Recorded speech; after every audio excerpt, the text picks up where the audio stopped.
We want to thank you all for coming tonight and being a part of this. I'm waiting. There we go. I'm on. Ready? We want to thank you all for coming and being a part of this special time tonight. We know you all have many questions and different things that you will be responding to and considering in this process. There's no rush in this, but we have a very important time to start, and we're going to start it with prayer. We're going to ask God to be a part of this with us, because the ridge that may not be the ridge as we knew it is a place where God can still participate with us. And we have a leadership team that is going to be ready to take the next steps. So let's pray. Almighty God, our Heavenly Father, who with incredible love designed us and cared for us from the very beginning. You know about Paradise and you understand every detail of the things that have gone on in the last couple days. We've lost so much. We've seen so many things change. But we also know that you understand that and you care about us. And today, as we begin a new chapter, we pray that you will begin turning the pages, those blank pages, filling them up with good things that are going to be honorable and pleasant and joyful. I pray, God, you'll be the restorer through us, helping us to make great choices for the future. And I thank you for blessing this time with us here in Laxson, and you will allow this time to be honorable and good. We thank you for joining us and blessing us in this process as we step ahead into the future together. In Jesus' name, amen. Amen.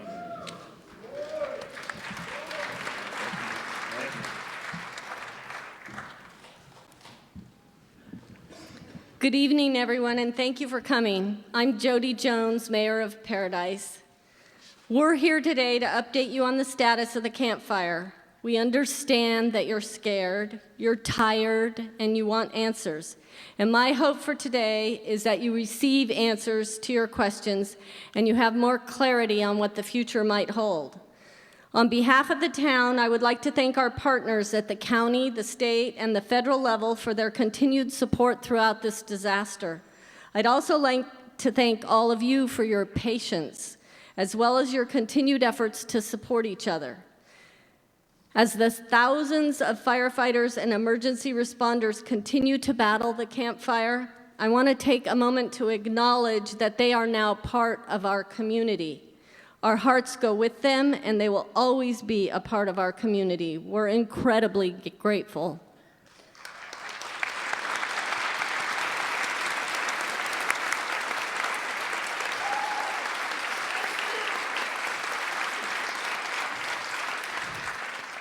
My heart goes out to each and every one of you, every person affected by this disaster.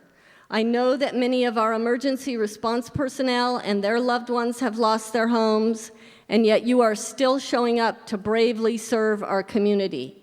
Thank you. Most importantly, we want to let residents know that we're here for you in these coming days and always.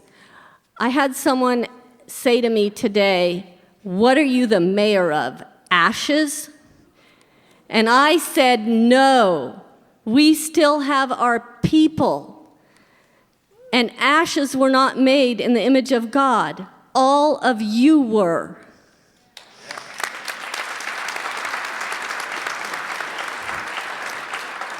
We're working together and we'll be prepared to tackle this recovery with each and every one of you. Together we are Paradise Strong. I know that my remarks were very general, but you're going to hear a lot more specifics from the people to come after me. Thank you for coming tonight.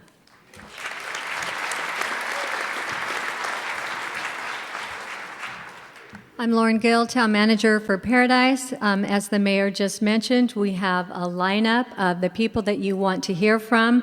We have law enforcement, we have fire, we have the school district, PID, PG&E, hospitals, we have everyone here. Now, we also will have a question and answer period where we'll read some of the questions. We won't have time for all of them. We did sort through so we don't have a lot of duplicates.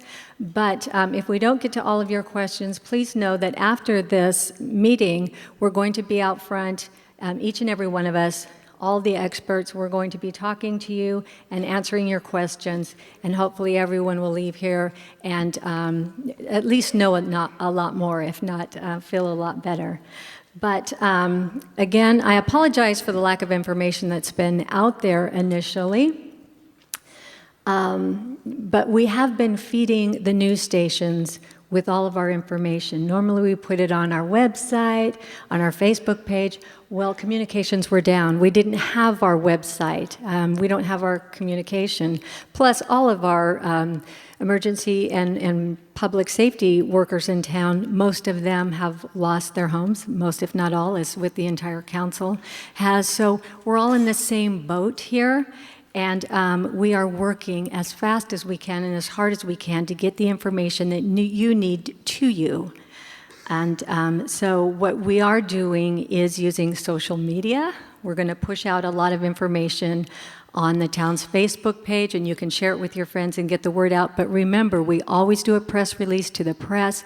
The local news stations have been fabulous. I've been watching and monitoring the local news, and they have been getting the news out to you, the news that we give and we want you to know. So when we talk about repopulation, that the sheriff will address a little bit why some of the sensitivities of why we can't just go charging in there right now. But when you can get in your homes, we'll put it on our town Facebook page and we'll put it on the local news stations, and you will be able to get that information. We'll also put it on our town website when we get that up and running in the next couple of days. If you haven't heard, the town is locating its offices temporarily to the old municipal building in Chico. It's a beautiful building. I don't know if I'm going to be able to pry my employees back out when we're ready to go back to Paradise. I want you to know that as soon as we possibly can, whether it takes a month or 3 months, we're going to be back into the good old town hall, and we will be there serving our residents, those that have physical homes there and those that do not. We are there to serve you, and we always will be, like the mayor and the council says. The council is very strong and very determined that we, first of all, spend the appropriate amount of time recovering from this disaster, helping our residents recover from this disaster, getting over this tragedy, which is, it's new for all of us. But once we do that, we will be here to help our residents and our community come back even stronger and better. And that will be a long process. So at first, I just want to make sure that we're very sensitive and respectful to those have not only have lost their business and their homes, but the lives that have been lost is going to be tremendous. I've always said that wasn't going to happen on my watch. So I a lot of progress in removing the hazards so people can get into their properties. I've heard tractors and snowplows and everything that we have, getting that debris out of the way. PG&E has been an amazing partner, getting those power lines back up. I don't know if you've seen the news, but just about every single solitary power line in town and telephone line is burned to the ground. They're all down. They're all over the place. PG&E has gone through the day after the fire, when there was still a lot of active fire burning, and trying to get those hazardous lines out of the way so at least people can, the emergency workers, the firefighters can get through and fight that fire. So we thank our partners. And I also wanted to thank Laxson Auditorium, Chico State University, for letting us use this wonderful facility at the last minute.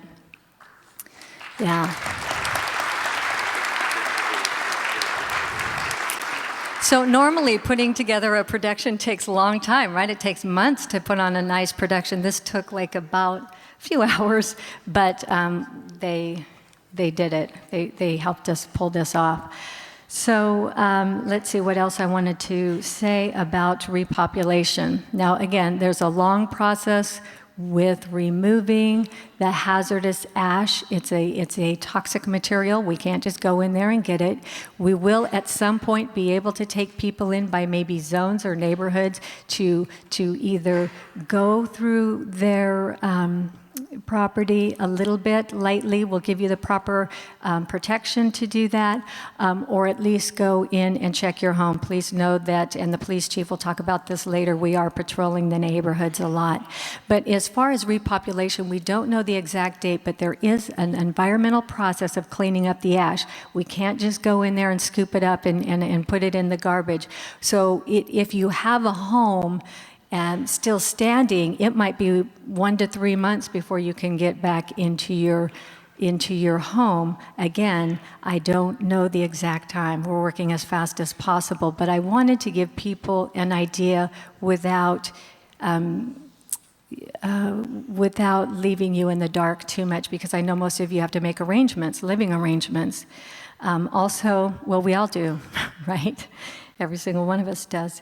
But if your home has burned, it's going to be a very long process for rebuilding. I mean, it's going to be 1 to 3 years before you get in there and get your home and settled and what you want and rebuild and all of that. So it is going to be a long time. So please be patient, not only with us, with the emergency workers as well. We still have an active fire. CAL FIRE's pulling in so many resources, but there's still an active fire. There's still a lot of winds up there on the hill on Jarbo Gap tonight. The big winds are expected tonight, so there's still a lot going on.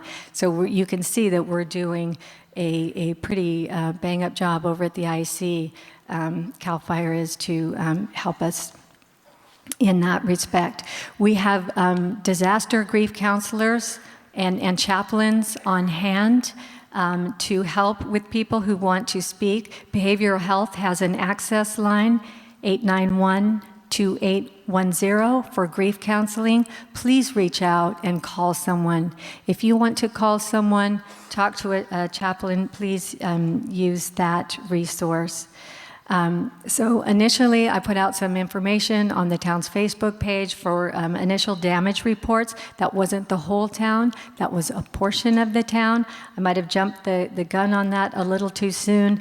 The data is very raw, and we do need to have a more coordinated effort of getting that information out there, but we will try to get it out to you as soon as we have it. I know that there is a map coming out maybe tomorrow, maybe the next day, that you can click on and look and see.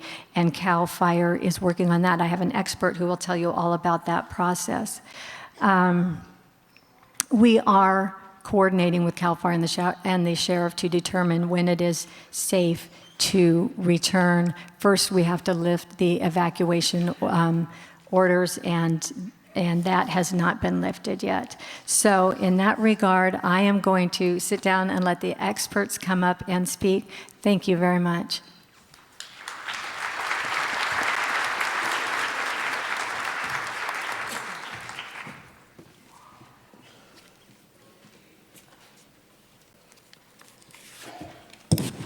Good evening. My name is Josh Bischoff. I'm a battalion chief for CAL FIRE in the Riverside Unit. I have the honor and privilege to serve CAL FIRE Incident Management Team 4 as one of the operations section chiefs. First and foremost, I want to give my deepest sympathy and to all those of you who have lost things, houses, friends. We are very sorry for your loss. I will assure you that we are doing everything we can to try and control this fire and help you get back in your community as soon as possible. For an operational update, as you may know, since last night, we have been predicting red flag warnings with high winds, similar to the first day of the fire. We did experience fire growth overnight, and we have continued to experience fire growth today that I'll talk about in a moment.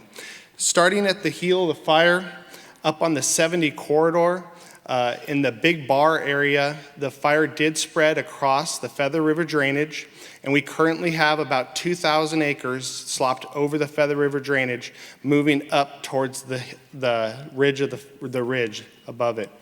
In the Big Bend area, the fire continued to progress through the Big Bend area towards the south. We had a slop over this evening. It spotted across the river over to the Bloomer Hill area. Currently, that spot fire is about 80 acres, and we are working before dark with fixed-wing aircraft and rotary-wing aircraft, and we are getting dozers in there to help control that spot fire and the spread of that fire into the Berry Creek and Bush Creek area. That would be the concern for that.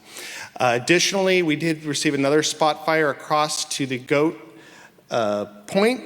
That fire is currently spreading about 500 to 700 acres towards the area of Cherokee. We have crews in there tonight, engine crews, dozers, trying to work off of those roads and provide barriers prior to it getting to the Cherokee and controlling the spread. We are experiencing high winds in that area, though. Down along the 99 corridor, we didn't have any fire spread today. We were able to do a lot of work in there, make sure we're mopping up and patrolling, getting any hot spots. Up in the actual area in the town of Paradise, we had another very successful day. There was a lot of hazards, hot spots, trees, and we had a day of a lot of work up there trying to mitigate all those hazards, both fire hazards and assisting with the utility companies to try and mitigate some of those hazards as well. Moving around up the 32 corridor, we made a lot of progress. The wind was in our favor in the 32 corridor. We were able to fly rotary wing aircraft.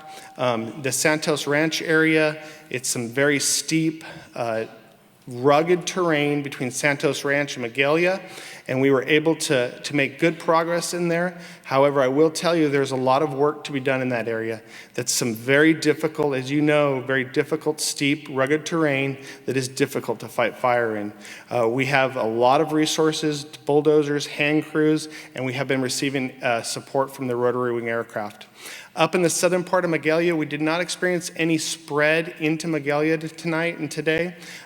We've been able to get a lot of resources in there and hold that area in check. After you go up Magalia Lake, the lake in Magalia and go up onto the ridge above it, we have experienced some spread to the north in the direction of Sterling City.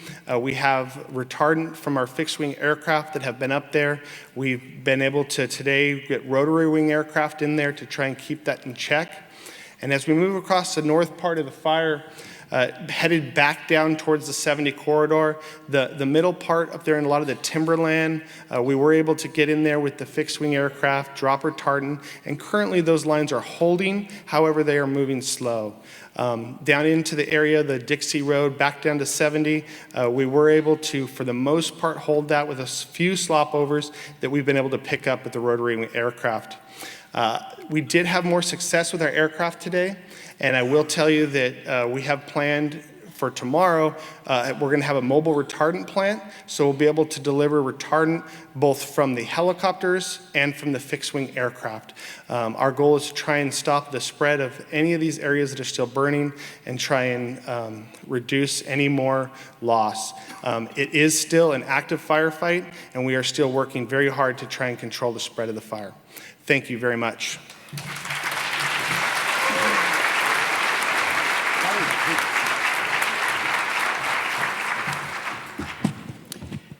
Good evening. My name is David Hawks. I'm a North Division Chief for CAL FIRE, Butte County, and the Paradise Fire Chief. I just want to paint the picture about the firefighting conditions that we faced on Thursday morning. The campfire started down near Polga, the community of Polga, which for those of you that are familiar with the Highway 70 drainage, very, very steep, rugged, a lot of fire history. And I want to back up by saying that fire behavior is driven by three primary factors. Weather, of which by far the most dominant is wind. Secondly, fuels, and we've talked about fuel conditions. In this general area, it's been 200 and some days since we've seen any appreciable rain. So our fuel conditions are setting record levels for November. Typically this time of year, as you know, we've had a couple of at least moderate storms to dampen the fine fuels and start to temper the fire season. We haven't even come close to that yet, obviously. And then the third component is topography. Obviously, the topography and the hillsides, the slope is the most dominant factor in topography, and also driven by chutes and chimneys and saddles and those kinds of things. So what we had on Thursday morning is an alignment of the most critical elements of those three things. The fuel at its absolute driest, the wind at its arguably typical peak conditions for a northeast wind event in California, Northern California, and then also the topography of the Feather River drainage. This same fire has burned many times, but it has never spotted across into the community of Paradise, fortunately, until the other day, unfortunately. So some of the things I want to talk about, the fire was reported roughly around 6:30 a.m. By about 7:30, it had burned 3.6 miles and was just at the north end of Concow Lake in an hour's time frame. From there, it burned another 3.1 miles for a total of 6.7 miles to the point it spotted across the west branch of the Feather River, with the first known spot fire along the area of Merrill Road, several spot fires. And the fire was estimated at about 2,000 acres an hour and a half into it. So to put that in perspective, that is about 1 1/3 football fields a minute. And on flat terrain, you can imagine what walking a football field on just one football field would do, but then you put that in perspective over what amounts to 6.7 miles of football fields. The fire was moving what we call at a dangerous to rapid rate of spread. One other thing I want to point out is fire doesn't move in continuous rates of spread at the same amount or same rate across the landscape. It varies. So at times it will accelerate to well over 3 miles an hour, and that's exactly what occurred here. At other times it would be in the 1 to 3 mile range, which we refer to as a dangerous rate of spread. So as the fire established itself across into the community of Paradise, we also I mentioned the fuels. One of the critical fuel components is what we call the fine fuels, grass, pine needles, and leaves. And everybody that lives in Paradise knows we have an abundance of those things, and particularly pine needles. So I can tell you that the embers that were cast off of this fire, driven by really a dominant east northeast wind, east-northeast wind, predominantly more to the east side, pushed the fire directly across the drainage, multiple spot fires. So picture if you had 100 matches in your hand and you dropped each of those matches in that fine fuel bed, that pine needle fuel bed that I'm referring to. I would venture to say that close to 100% of those took, certainly well over 90. So the probability of ignition was extremely high. So what we ended up amounting to is we had multiple fires, spot fires, caused along the West Branch, Pence Road side of the town.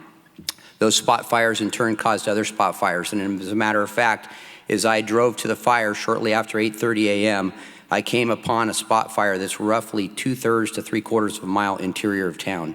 So that kind of paints the picture as to the number of fires that occurred, multiple spot fires, again, precipitating themselves further into town. And as the fire progressed, the main body of the fire progressed. So from a firefighting perspective, what you have out there is life, property, and natural resources. From a firefighting and a law enforcement perspective, our number one goal absolutely is life. So given the population of the town of Paradise, the rapid development of this fire, and the broad impacts across the town, not just in one area, but the broad impacts across the town, our primary focus for at least the first 8 hours of the fire, I would say till close to dark, was almost 100% on rescue. There were many, many, many cases where people were sheltered in place, up to several hundred people sheltered in place in temporary refuge areas, and I know many of you were probably among those. So our goal was to move people into more open areas to the extent possible, and then further move those into the interior of town, such as the Kmart parking lot, the CMA church, where people could take temporary refuge, because obviously, not only did we have widespread fire through town, but we had down power lines, down utility lines, down poles. Some trees were down at that point. So we were dealing with road conditions. PG&E, I might add, was there lockstep with law enforcement and fire throughout this time. As we cleared power lines, opened roads, and moved people into these temporary refuge areas until ultimately, towards the later daylight part of the day, we were able to move what I believe was the rest of the people that were able to get out of town out. So I hope that paints a picture. The fire in that particular day itself, it burned 19.75 miles in a 17-hour period, so greater than 1 mile per hour, certainly a dangerous rate of spread. And as you remember, the Cedar Fire from 2003 in San Diego County at the time until this year's ranch fire in the Mendocino County was the largest fire. That fire burned 30 miles in 15 hours. So this fire burned nearly 20 miles in 17 hours. Very, very similar conditions. And that's all I have. Thank you. And my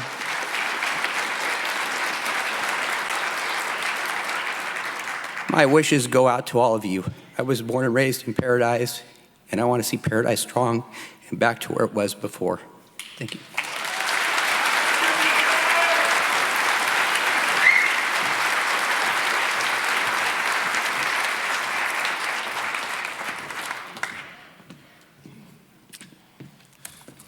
Good evening, everybody. My name is Nick Wallinter. I'm a fire captain with CAL FIRE, and I'm in charge of the damage inspection for the camp incident. I want to first recognize this is the first step in the recovery process, and that's what our team's focused on. And our team is focused on getting this data as fast as we can and getting it delivered to you guys. So just kind of going to highlight what we're doing in the field, how we gather our data, and then how we're going to get that to you. When we first set up this program, our first step is building a team and getting that data gathered. Right now, we've built that team. We have over 30 people in the field. We've been working in Paradise the last couple of days. The only reason for starting in Paradise is the other areas outlying weren't safe to go into. Tomorrow, we're shifting some teams up into Magalia, and then we're going to be shifting into Concal. And as safe to do so, we're going to keep expanding the teams throughout the fire area. And once we finish gathering that data, our next goal, which I've been focusing on today, is working on getting that data to you guys. So first, I'm going to kind of talk about our general process. And so as I mentioned, we have almost 30 people in the field. They work in pairs, and we search the entire fire area, starting in a methodical fashion. The teams use handheld devices, either a phone or a tablet. Everything is electronic based. They can gather records almost as fast as they can walk. So they walk up, they'll gather a structure, they input it into the device, and they can walk on. In the higher density areas, they're working almost exclusively on foot. And then when we move into the more rural areas, they'll travel by vehicle. Once all of those collections go, thank you. Once those collections go into the device, they're all pushed up into the cloud, and they all live into the server. And that's where we're able to produce the spreadsheets with the exact addresses, and then more importantly, we can build a web app viewer, which I'll discuss with you in a little bit. What the teams are looking for, our minimum threshold for a structure is 120 square feet in size and permanent. Everything else from that and up, we're gathering, and we'll have a record gathered for it. We start with an undamaged residential home we'll gather, and undamaged commercial structures will also gather. And then we'll show a damaged level from there, and then categorized into either an outbuilding, a residential, or a commercial.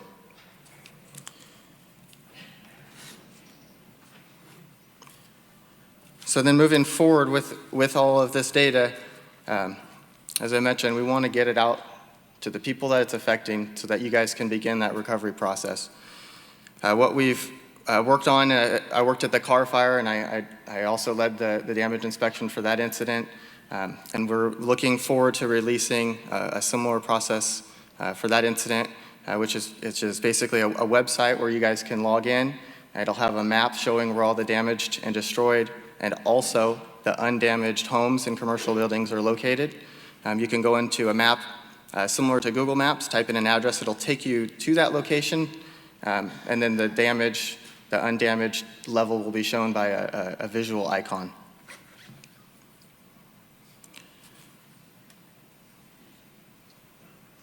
That's pretty much all I have for you guys today. Again, our hearts and thoughts are with you guys. Our teams are working as fast as they can to get this information out to you.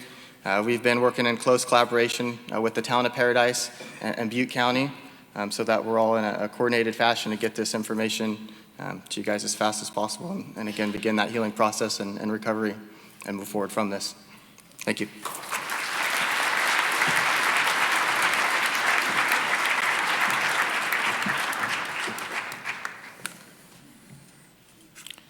Good evening, everybody.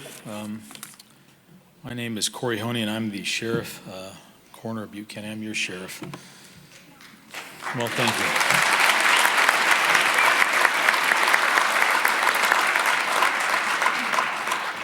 When I was down there, I could actually see you. The lights are so bright up here, I can't see you. I know some of you were here last night, and we talked a little bit, and I know probably some of you are here for the first time tonight. And I just also want to reiterate, I am just so sorry for everything that you're going through, for those of you who have been displaced from your homes, for those of you who have lost your homes, and unfortunately for those of you who have lost friends and loved ones. And I'm going to talk with you a little bit about that because as the coroner, that's part of my duties. So I want to talk first a little bit about the missing persons aspect of what we're doing. And I'll begin by telling you that Chief Reinbold and I are working extraordinarily close together from a law enforcement perspective or from an investigative perspective in terms of dealing with the missing persons cases. He and I are in unified command. We speak frequently throughout the day, and when necessary, we're coordinating our resources and making sure that we're on the same page. And I got to tell you, he's been an incredible partner. You were lucky to have him as a chief of police, and I'm glad to have him as my partner. And I will take that.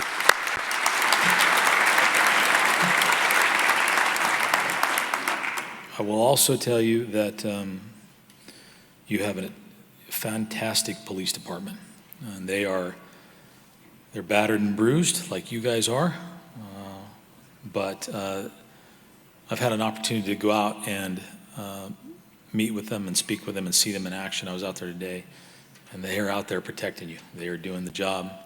And I'll also tell you, I have an awfully soft spot in my heart for the Paradise Police Department because my daughter Cassidy is a police officer for the town of Paradise. Yeah.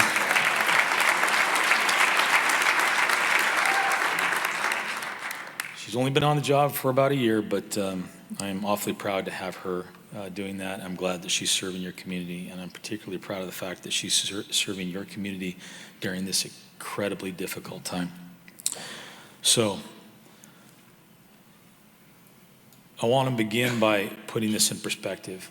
From what I'm being told, we're dealing with the most devastating fire in the history of California, and I think that we're probably on pace for it to be the deadliest fire in the history of California. There are a lot of people who are missing and unaccounted for, and between Chief Reinbold and I, we're working to pick up the investigative piece of that. It makes sense because as the coroner, if those individuals perished in the fire, ultimately it's going to be my responsibility to investigate that circumstance, identify those people, and give the remains back to the family.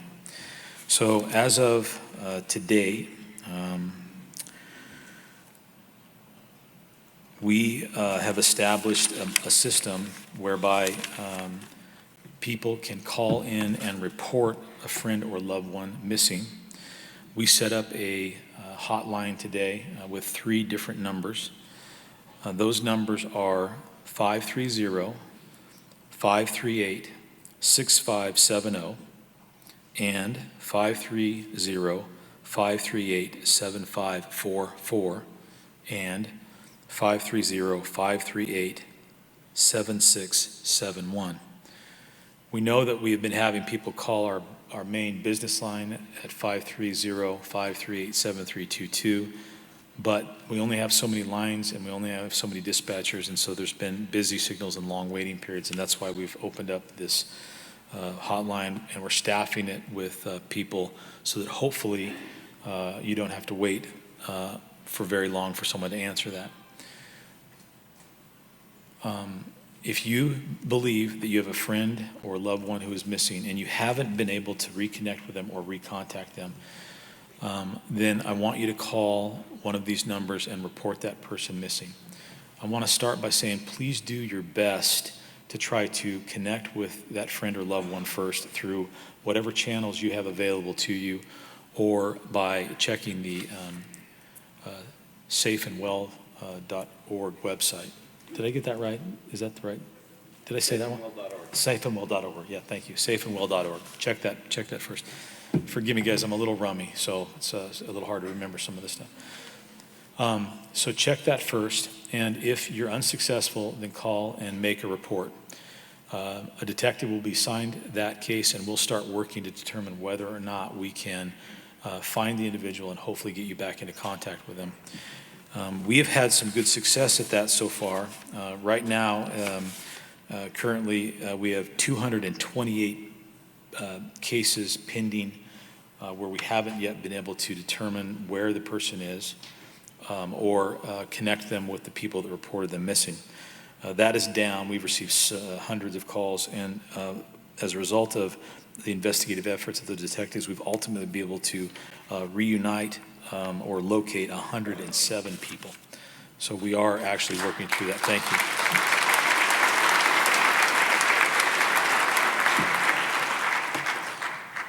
Because this process is so arduous, because it's difficult, because it was chaotic to begin with, if you have called and reported someone missing, I would like you to call again and report them through one of those three numbers so that we can check, one, to make sure we have it, two, to check the status of it so that you know what's going on, and three, connect you up with one of our detectives. If you have reported somebody missing, we would like you to also call and you report somebody missing, and then you've subsequently found that person or reconnected, please call those numbers and let us know so that we can close that case and then use the resources we have to go on to other cases that hasn't been resolved. We need your help, your cooperation in ultimately doing this. Now let me turn to the really just difficult portion of all of this, and the toughest part of this job, and that is the coroner side of my job. As I said, I think this is on pace to be perhaps one of the deadliest fires, and we know that we're going to be, I know that people in this room have lost friends and loved ones, and we're in the process of going through identifying human remains, recovering those remains, and then going through the process of identifying those people and then notifying their next of kin so that we can return the remains to their family. I know how hard it is on you, but the magnitude of this is really, really significant, and it is something that we have to make sure we're doing correctly. So to that end, I have pulled together 10 coroners search and recovery teams made up of my deputies, who are also deputy coroners and detectives, as well as deputy coroners and coroners investigators from throughout the state. We have been working to go through the town of Paradise, as well as other areas affected by the fire, searching in areas where we have reports of casualties, or areas where we suspect there may be a high likelihood of casualties. When those remains are found, of course, they're collected, and our process at this point is that we are partnering with the Sacramento County Coroner's Office. Those remains are being sent down to the morgue in Sacramento County, where their team of pathologists and forensic specialists are assisting us in determining the cause of death, the manner of death, and then ultimately helping us with the identification process. To date, we have recovered 29 human beings, human remains. And I say it that way because not all of them are fully intact bodies. This was a ferocious fire. It burned hot, and in some instances, the bodies that we're recovering are badly burned, and in some cases, they are skeletal remains, and I suspect that in some cases, the bodies may have been completely consumed. We are continuing to update through our press releases the number of bodies that we locate, or the number of human remains that we locate, and where we locate them generally, and in what circumstances, for example, in a home or in a vehicle or outside of a home. We're careful at this point not to specify, for example, that a body was found in a particular home, because we don't think it's appropriate for you to hear about the death of a loved one through a media release. What our preference would be is to confirm the identity and then make contact with you, which is why it's important that you utilize the missing persons hotline that we have so that we can connect that up. One of the other aspects of that is that our detectives, we have available a DOJ, the California Department of Justice forensics folks, their DNA folks are embedded with us, and family members may be asked to give a DNA sample to help us ultimately identify the remains. I want to talk to you a little bit about how we identify the remains. And I'm sorry, folks, I know that this is a very, very difficult thing to talk about, but I think it's important for you to understand how tough this task is. So, what's that? Oh, sorry. So we use a number of methods to identify human remains. Because most of these folks have been badly burned or consumed by fire, we would look first to whether or not there's any the potential for taking fingerprints and comparing fingerprints. If that's not possible, we would look to dental records. If that's not possible, then we would look to DNA, which is where DNA from family members come into play. Finally, if none of those work, we look at the circumstantial evidence to try to make a determination. And what I mean by that is where the person was found. For example, if a person lived alone in a home or they were in a car, we would look at that as a way of trying to determine whether or not that was their home and that's who they are. That process takes time, which is why it may take time for us ultimately to get out there and notify next of kin. It's important that we get this as right as we possibly can, and so I'd ask for your patience in that regard. This is a incredibly tough situation for everybody involved, and again, I'll just say it, my heart goes out to each and every one of you.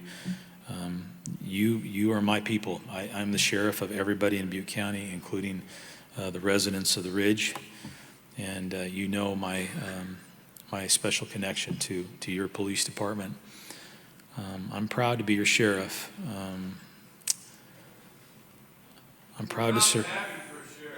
Thank you.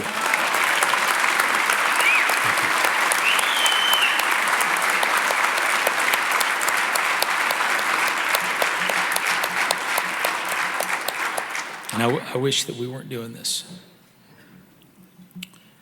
But if we have to go through it, I want to go through it with you. Thank you.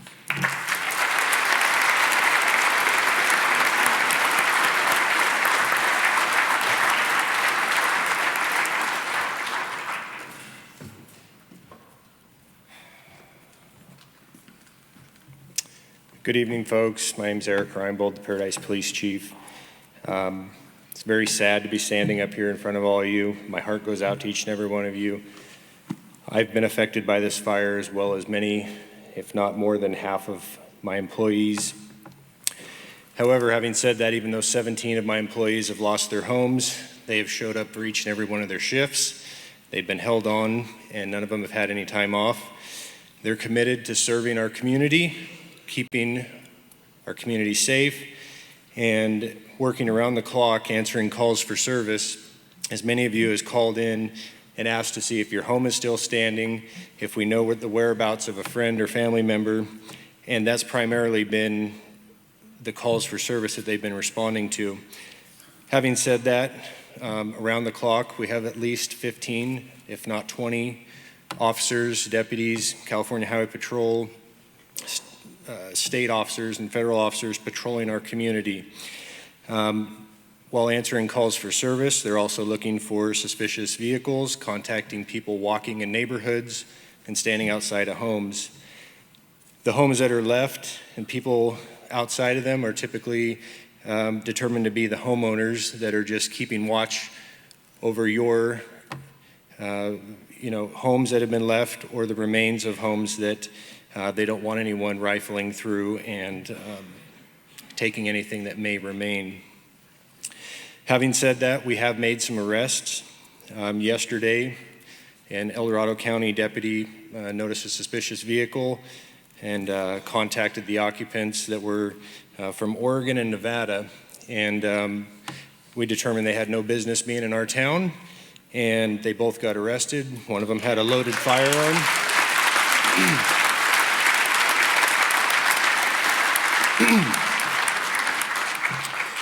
One of them had a loaded firearm, and it was obvious that they were up here to try and take advantage of you, and we are doing everything we can to prevent that. So I do want to talk a little bit about the evacuation. I know some folks were expressing some concerns about not having enough time and not enough notice to get out. Well, quite frankly, nobody had enough time. And my officers did everything they could.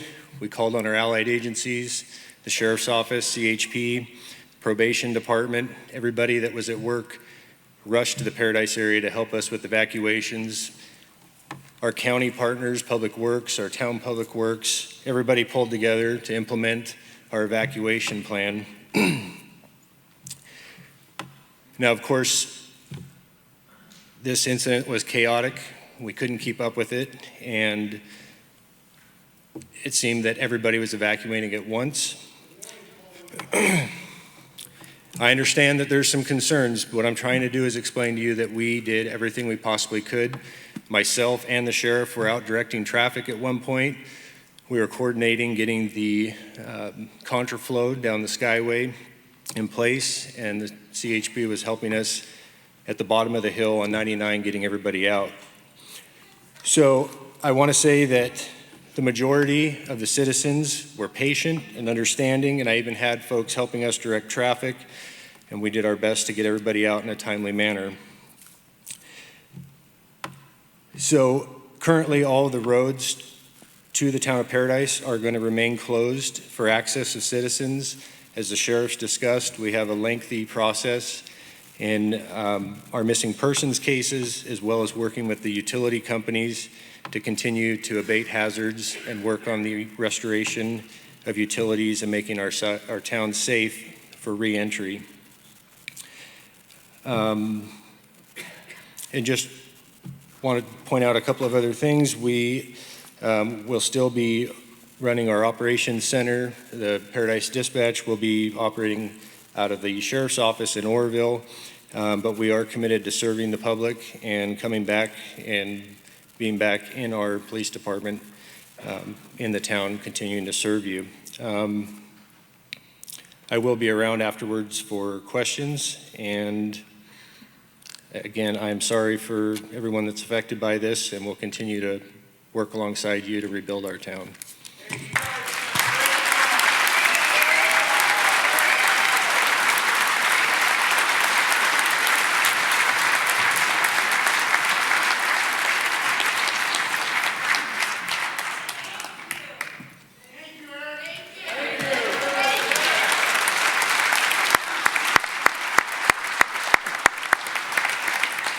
Good evening. My name is Kevin Phillips. I'm representing Paradise Irrigation District here tonight. I come tonight with a message from your guys' board of directors that their hearts and prayers are with each and every one of our customers Every one of our customers is the residents of the town of Paradise. And as you have lost your home, we have lost our irrigation district. So we've come to say, we're not leaving. We're here. We're here to serve you and to serve our community, to get us back into service, into water service going forward.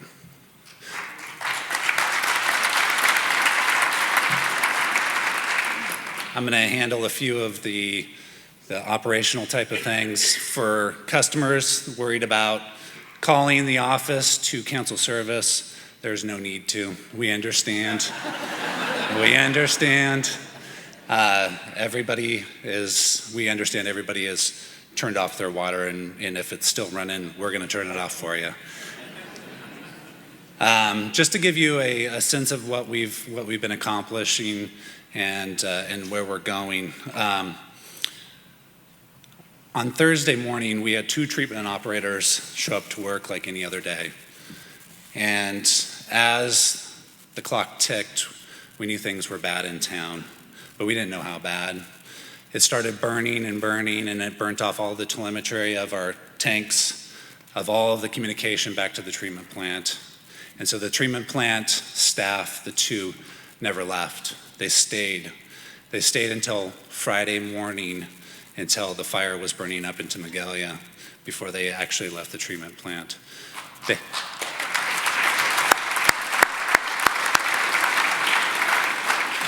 They ran the treatment plant at the highest level possible, pushing as much water as they could down into Paradise, hoping that that would save a home, a town, anything.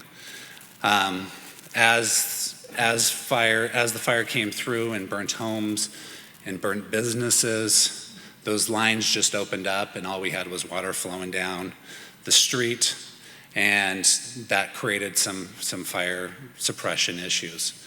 We continued on as much as we could to try to help that fire department in town. After all was said and done, the fire department still needed help to get fire into town.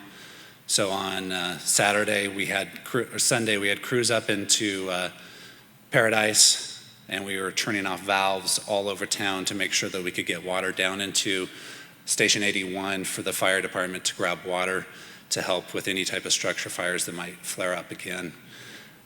So right now, what we have is we have water service from Wagstaff down to Station 81, down into the town of Paradise. There is no water service connected to any of the other outlying areas of Paradise. Also, we are under a boil water issue. If anybody was to be able to return back into their homes, that the water is not for potable use. And if you do want it for potable use, you must follow the directions of a boil water order. Again, our thoughts and prayers are with every one of you. We are here to serve you and to serve this community. And right now our communication is down in the office. We have no communication. Our office, thank God, is still standing, so we will be returning back to the office when we do get communication in there and when it's safe for us to return. But if anybody needs any information from Paradise Irrigation District, please call my cell phone number. My number is 530-518-6696, and I'll try to get you connected with anybody that can have the proper answer. Again, thank you.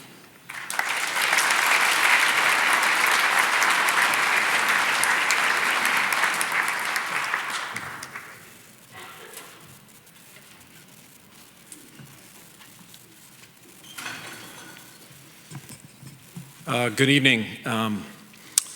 My name is Aaron Johnson, and I am a Vice President at PG&E in charge of our Community Wildfire Safety Program. I want to start off by just saying that I can't begin to describe how our PG&E family feels about the disaster that has hit this community. You are our customers, our neighbors, and our friends. We know that thousands of homes and businesses have been lost, and then that includes the homes of at least 61 of our own employees who live and work in this community.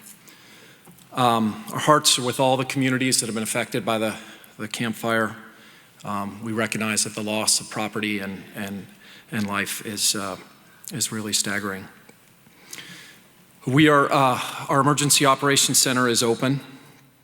Our teams are responding to this fire in coordination with first responders and local agencies, helping to clear roadways and remove electrical assets that have been down during this event. I spoke with our incident commander today, and he's honest that's slow going right now. There's just a tremendous amount of damage to electrical infrastructure. And many of the lines, when we start cutting out the lines, the poles come down behind them. And so the work is slow going, but we're there doing that. As of this morning, we have approximately 25,000 electrical customers out in the county of Butte for fire impacts. Also for safety, we've shut in gas. That's effectively means we've turned off gas for over 12,000 customers. And that service will remain off until we've had an ability to do a damage assessment of the gas system. We have 800 employees in the area working on this. One of the other primary areas we have is we've brought in a lot of our vegetation management crews to help remove trees that have fallen and are in the area, again, in support of first responders. We've set up a base camp along outside Paradise at the Tuscan Ridge Golf Course. As I said, we have 800 folks in the area, and we have the capability to house up to 1,500 people at that base camp. We are beginning the process of doing a damage assessment. Again, speaking to our incident commander on site, we have been in for about 2 days doing that damage assessment. We are cautiously optimistic that we will be able to complete that damage assessment for the town of Paradise by dusk tomorrow, certainly the day after. Once that is complete and we get the okay from CAL FIRE to begin restoration efforts, once a lot of that clearing is done, we will begin restoring power and gas as quickly as possible, oftentimes on the main lines. And then over the longer term, obviously, we will have to begin the rebuild effort, and that is a much longer endeavor where we need to come in and basically replace the entirety of the infrastructure.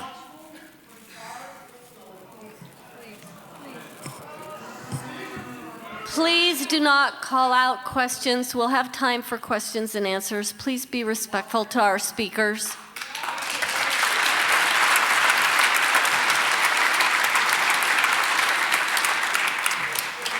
That is all I have.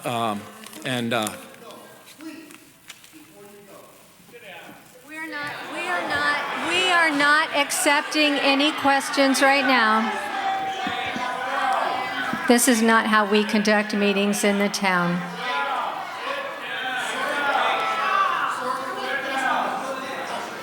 Do we have security, please? Can we have security? Ask this person to leave. Thank you. Thank you.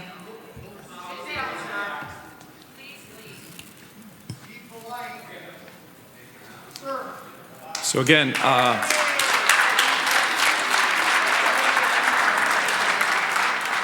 and then I just wanted to close by saying, obviously, as with the water department, we've obviously ceased all billing operations and will address those matters at the appropriate time. But I will be here and happy to answer your questions when we get to that portion of the section. Thank you.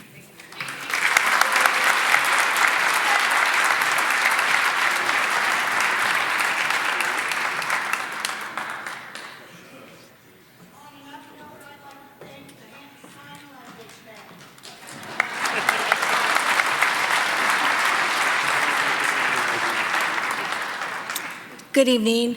I'm Michelle John, the proud superintendent of Paradise Unified School District. Thank you.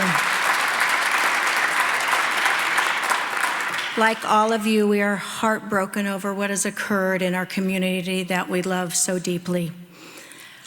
On Tuesday morning, we watched with so much joy as our community stood behind our schools in the election, and we were planning on how to thank and stand beside you.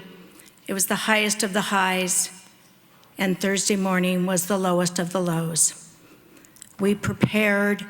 As we prepared to evacuate 4,500 students on this ridge and reunite them.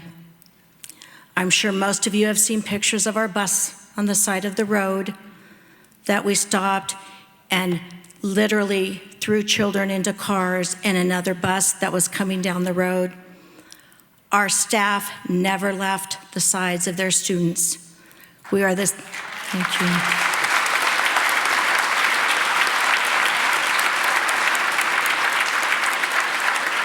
We are the second largest employer on this ridge with over 400 employees. We spent 48 hours reuniting our children and making sure they had their loved ones. That, to the best of our knowledge, has been accomplished.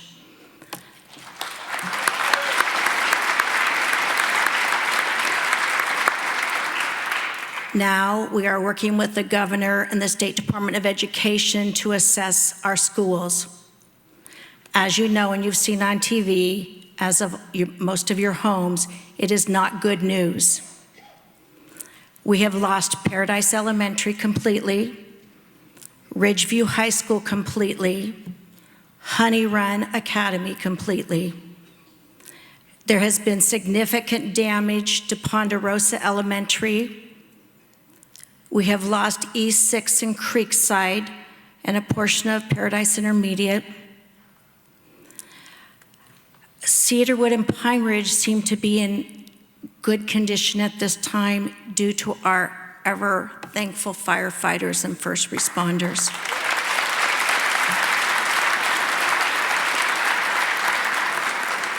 I have spent quite a bit of time, has it been 72 hours? I don't even know how long, with the first responders down at the fairground, and I have to tell you, I have never seen so much love and devotion and hard work towards a community as I've seen these last several days.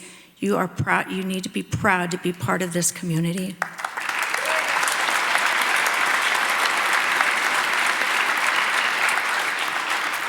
Our next step is, what do we do now? How do we keep 400 people employed, and where do our children go to school? I can promise you that no student will get a truancy letter over this.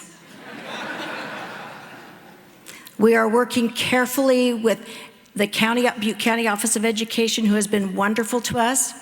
We've had numerous meetings. I've been on the phone with the State Department of Education and the state superintendent. We have heard from so many districts. We have started a database, clear to Japan. People are reaching out to our students and their families as to what can they do. We are continuing with our process of meeting and really developing a tiered system on our students. I can't answer at this time where they will go to school or when they will go to school. We've talked about bringing portables in, but just like you, we have to wait till it's safe. Your children will not, and your grandchildren will not be truant at this point. Our state understands. Our seniors, people are so worried about our seniors, rightly so. Will they graduate? How will they get to their AP classes? How will they get the credits they need? It will happen, I promise you. We will graduate a Paradise High School class of 2019 this year.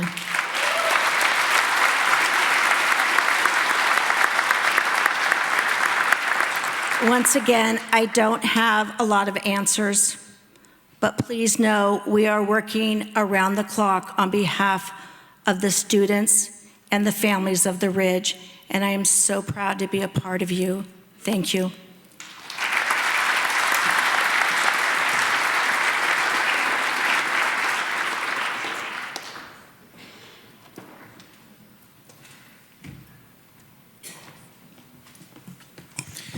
Good evening. I'm Courtney Rasmussen, Communication Manager for Feather River Hospital, or as we call it, Adventist Health Feather River now. Adventist Health's mission is living God's love by inspiring health, wholeness, and hope. And I can tell you that every one of our employees did exactly that during this event. I'm proud to say that every patient that we had on our campus that day is accounted for.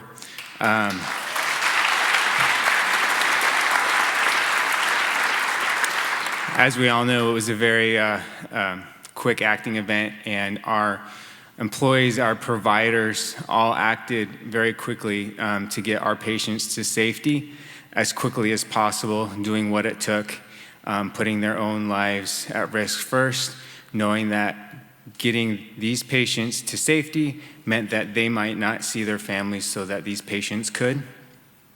And I'm just very proud to say that I'm part of that family. We also don't have all the answers to questions you may have about hospital operations.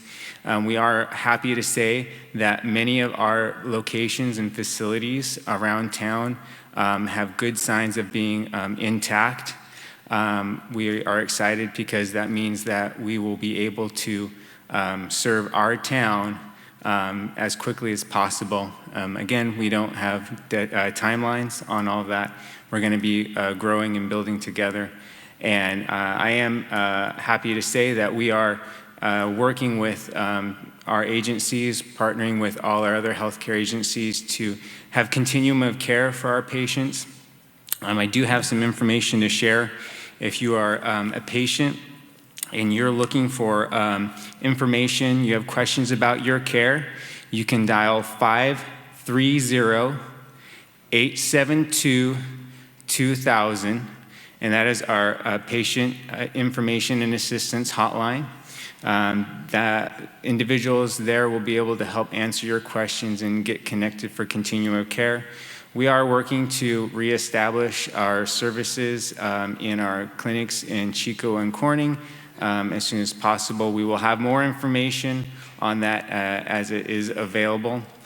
We also want to know that, let our employees know, we've been trying to communicate to everyone that we also have assistance for you. Tomorrow we are having a town hall for our employees and providers to give more information on the future and how we're helping them. And that's going to be at the Enloe Conference Center at 11 a.m. So again, that's a town hall for Adventist Health Feather River employees and providers at the Enloe Conference Center at 11 tomorrow. That's going to be important for us. We are just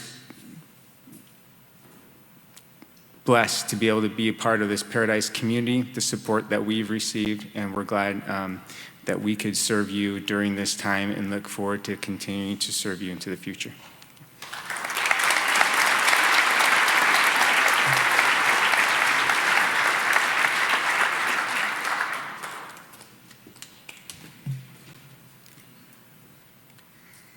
So at this time, we'll do questions and answers. We have cards with the questions on them. I'm not sure where the cards are.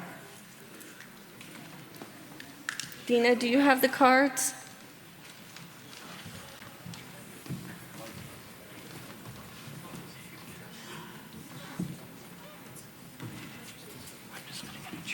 Okay.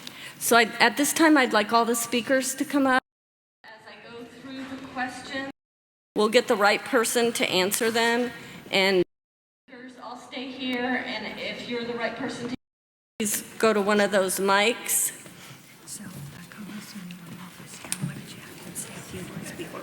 Oh, okay. I've just been advised that Congressman LaMalfa has joined us, and we'd like to let him say a few words before we continue.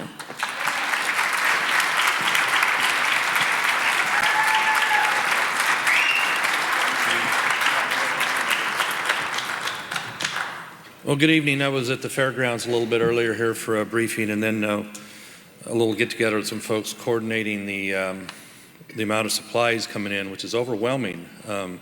There's space down in Orville we're trying to help secure because they filled up a 7,000 square foot space just, I think, today with items that have been donated from around the area, and they're finding another 2,200 square foot. So anyway, I'm glad to be able to join you here under these very trying circumstances, and God bless you all for and everybody here. Last couple days, it's been amazing. Starting Friday morning, an Oroville meeting we had with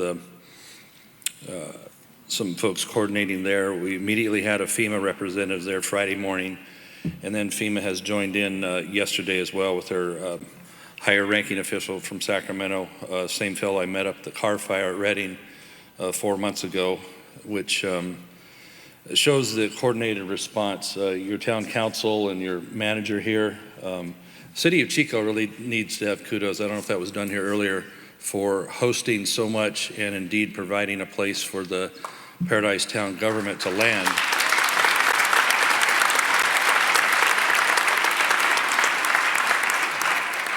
As this unfolds more and more. So I'm seeing just amazing cooperation with the state, with the Governor's Office of Emergency Services, as well as FEMA. And so as fast as things can happen, and that's what I've been trying to emphasize with my conversations, is that let's not have any needless bureaucratic delay on any aspect of this. The cleanup.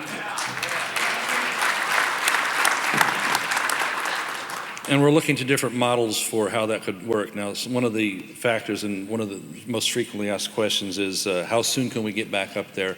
And a little later, how soon can we start building again? And part of that is being able to get into the lots themselves and see what kind of issues are in the rubble, in the ash there, because frequently you have toxic issues there. Now, whether it's toxic by extreme standards or slightly, this is something that our emergency personnel are going to require that needs to be done before we talk about going in and doing much sifting or major amounts of debris being hauled away. And then, there's other challenges of where's the debris going to go to. I don't think the dump here on Neal Road is in any way equipped for that, so it's going to be a little bigger situation. It's going to have to be hauled away by a rail car.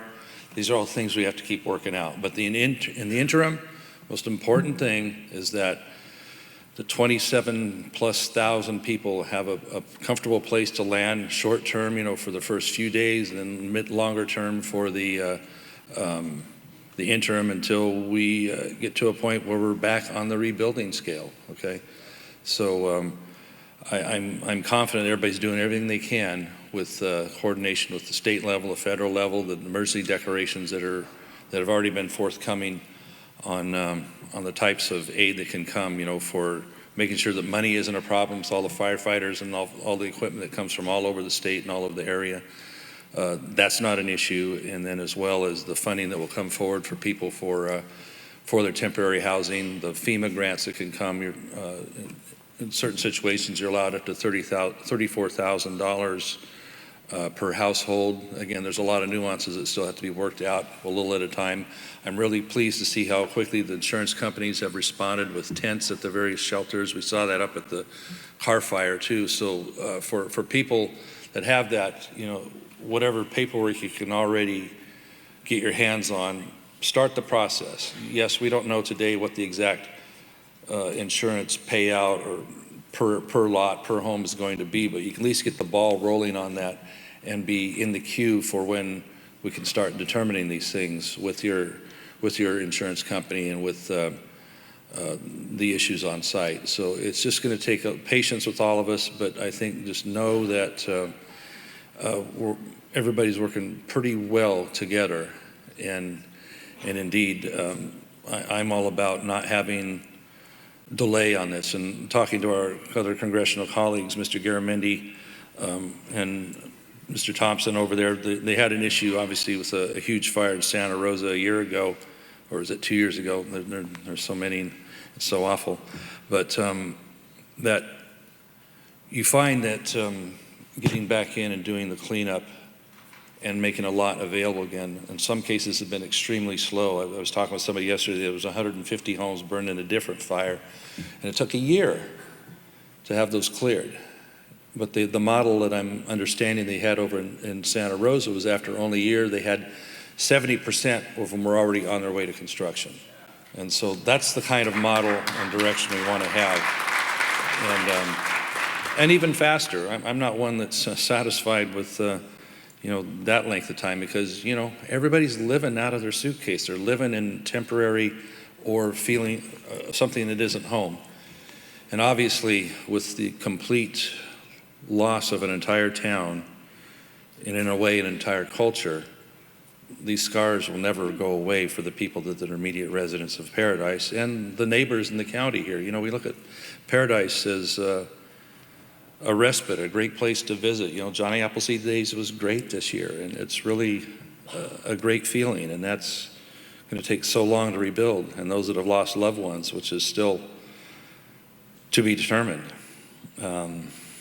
Again, we're dealing with a lot of folks trying to help. I have somebody that has from Texas who's got a forensic method using DNA and genome mapping and all that. And I'm going to talk to the sheriff about that and see what he has available in that area, if that's already. But they claim they could, in just a few hours, they can get through a lot of identifying of remains, which doesn't make that outcome a lot better, other than closure and immediate results, and the ability for the sheriff in his coroner position to be able to keep moving on helping more people.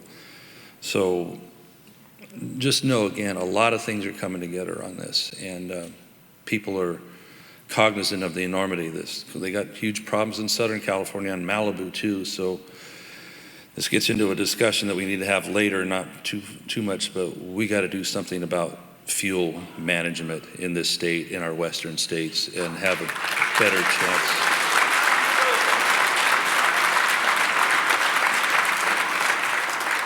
A much better chance to defend our communities. But again, that's a later discussion, because the urgency we have today is obviously helping find everyone and have a little better comfort for where they're sheltering now.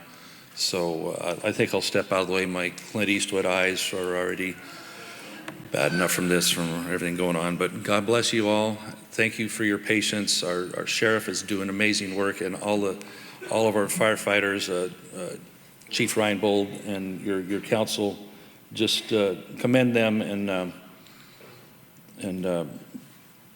know that everything's being done that can be done. This is an extraordinarily bad situation, and the way the people of Northern California keep pulling together after the crisis with the spillway, with the car fire, with previous fires, everybody keeps stepping up and doing that. So God indeed is looking down upon this and blessing those that are in pain with others that are willing to give from their hearts on that. So again, God bless you all. Keep hanging in there, and we'll keep the answers coming.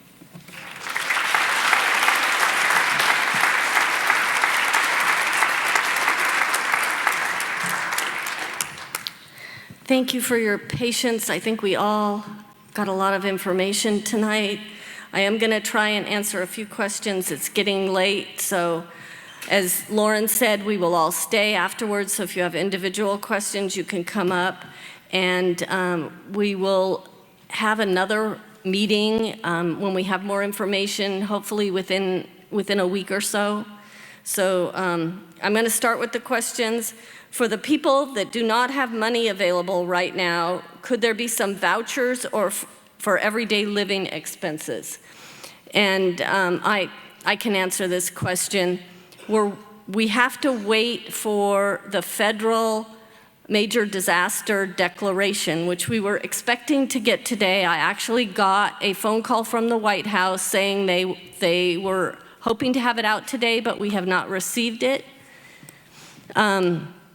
So as soon as that happens, FEMA will set up local assistance centers, and they will help you with that. We're hoping that will be in the next couple of days. Did you want to add to that? Yeah. Folks, hi, my name is Amanda Ree. I am the Executive Director of the American Red Cross. I represent 14 counties north of Sacramento, but I am from here. I'm very sorry for our loss. To follow up on the question of emergent needs and the financial support available to you, the American Red Cross is working with our CAL FIRE partners to get damage assessments for the fire.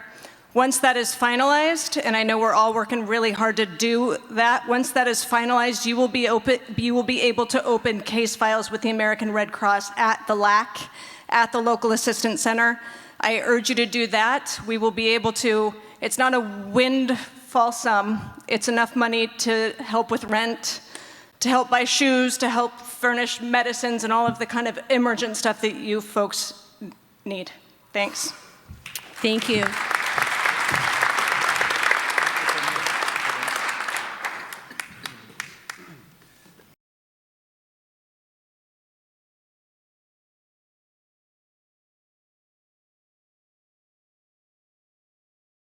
The big one, that's the big money, and the governor has to make the request first, and that my understanding is that was made this afternoon. So the White House generally responds to these, from what I've seen in all the disasters we've faced the last year and a half or so, within 24 to 48 hours. But this is the big dollars that are on the rebuilding, and so the way I'm understanding the process is that the dollars are already available. On what we were talking about in the question was the vouchers for housing and such. That should be already forthcoming in the declaration that was made, was it yesterday?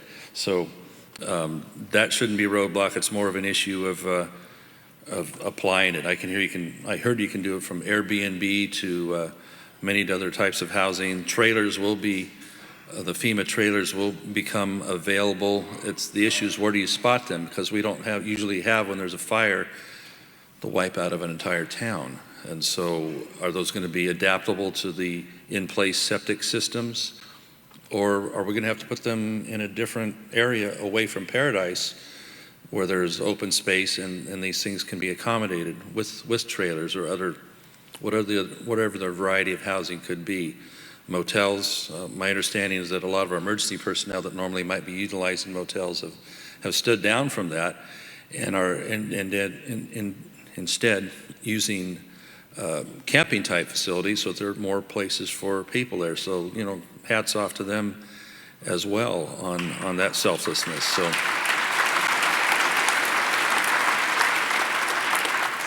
And just one bit on the future side I might mention is that I've also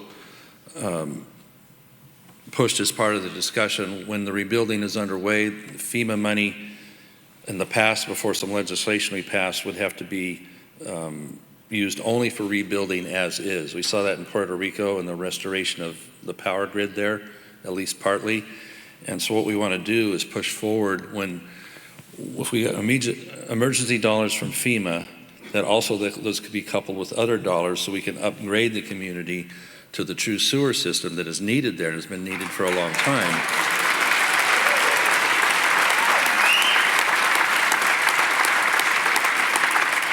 And your council has been very persistent in pushing for a long time, which, hey, I get it, I get it. So we want to have that be part of the solution. Why put the same thing back in? But as we come back to it, the FEMA trailers may not be so adaptable. There will be kind of a case-by-case basis whether those can be put in place in existing septic systems that are there, et cetera. So, okay. But it is a layered approach, and it's already on the way, and I expect probably the White House will be doing the major declaration 24, 36 hours.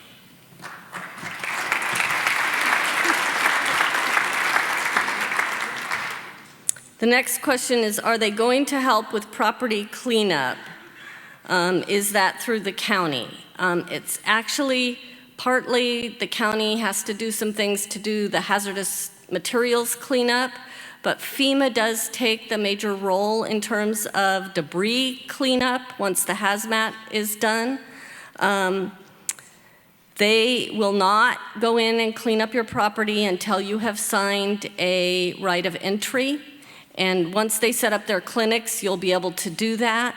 If you have insurance with a debris removal rider, you can do it through your insurance company separately. I understand it's a little bit complicated because you do need some permits to do that.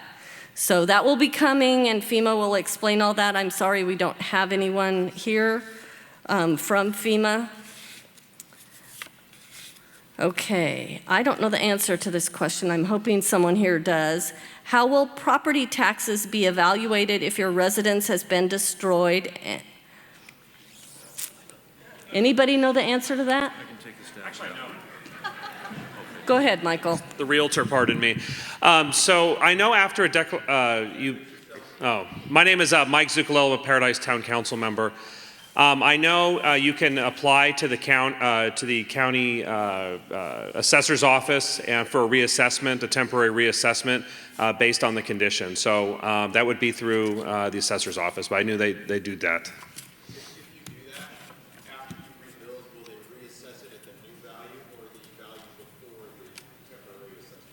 That I don't know, but I do know there is a temporary reduction when the property's not there. But as far as reassessment, maybe that's a question we can bring back with the assessor. I don't want to assume on that one. We'll try and get answers to that question because I know your first installment is due December 10th. So we'll try and get answers for you by the next meeting. Lots of outside people are asking where they can send donations. Is there a preferred place? Do you prefer money, gift cards, tangible items? I've been asked that question 3 or 4 times today, and I don't know the answer. Perhaps the Red Cross can help us? Hey there, folks. So I'll speak for the American Red Cross. We are working hard to raise money for you. Long after the fire is out, we will be working to build a long-term recovery group that we will stand with our county partners, our city partners, and our public sector folks to get a group stood up so that after the FEMA payouts, after the insurance payouts, there's going to be a lot of unmet needs, and we will be raising funds to meet those. The American Red Cross, 91% of every dollar committed goes to the humanitarian work we do in the field. I commit that every dollar raised for this event will go to fund this event. Financial donations for us are the very best thing to do. I hate turning away folks. Grandma that baked cookies in her kitchen, she comes to our sites and she wants to give it to folks. We can't do things like that. We have to have packaged food and things like that. I hate to say no. But really, the in-kind donations are being handled by Oroville Hope Center. My team, Jeff, I'm looking at you. My team is working with newly elected city council folks to get a warehouse set up to be able to take in all the unsolicited donations. So really unsolicited donations just kind of gum things up. I hate to say that, but everybody's working hard to get the resources as the needs need. So I don't know if anybody else wants to speak about financial assistance, but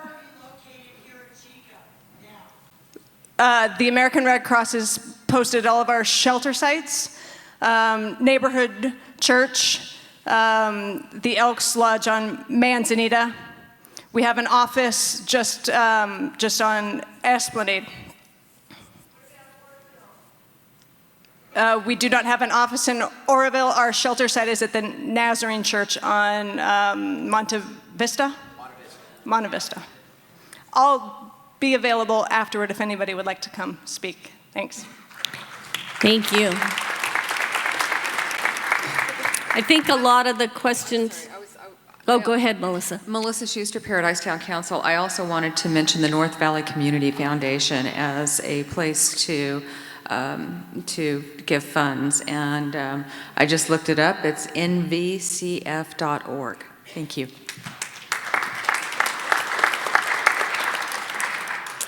I think a lot of the other questions were answered by our speakers.